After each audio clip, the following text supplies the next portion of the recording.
नमस्कार मित्रांनो, हा अभंग राष्ट्रसंत तुकडोजी महाराज यांचा आहे। आजच्या धावपळीच्या जगात आपण मोठ्या बंगल्यात राहूनही सुखी का नाही आहोत, पण राष्ट्रसंत तुकडोजी महाराज एका साध्या झोपडीत राहून म्हणतात, किती आनंदी आनंद या झोपडीत माझ्या। हा अभंग अतिशय सुंदर आणि प्रेरणादायी आहे। माझ्या झोपडीत किती आनंद आहे हे सांगताना त्यांनी भौतिक सुखापेक्षा मानसिक शांती आणि ईश्वरी सत्तेला महत्त्व दिले आहे।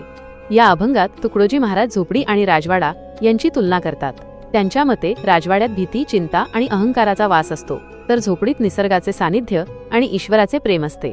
राजवाड्याला दरवाजे, पहारेकरी आणि चोरांची भीती असते, पण झोपडीला कडी कुलूप नसते। तिथे कुणीही येऊ शकते, तिथे भीतीला जागा नाही।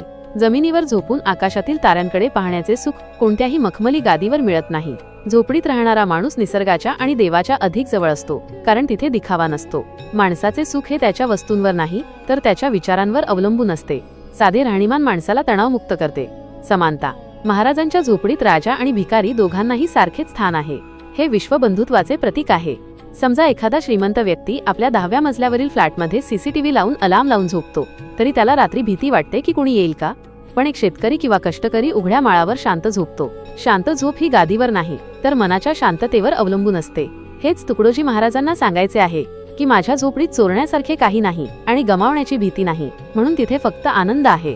मित्रांनो, तुकडोजी महाराजांचा हा अभंग आपल्याला स्थितप्रज्ञ व्हायला शिकवतो। आपल्याकडे जे आहे त्यात समाधान मानणे म्हणजे खरी श्रीमंती। जर तुमचे मन शुद्ध असेल तर तुमची झोपडी सुद्धा एखाद्या स्वर्गापेक्षा कमी नाही। या संपूर्ण अभंगाचा भावार्थ जाणून घेण्यासाठी चॅनलला सबस्क्राइब करा व बेल आयकॉनला दाबून नोटिफिकेशन ऑन करा, जेणेकरून नवीन व्हिडिओ आल्यावर आपणास पूर्वसूचना मिळेल। धन्यवाद। रामकृष्ण हरी।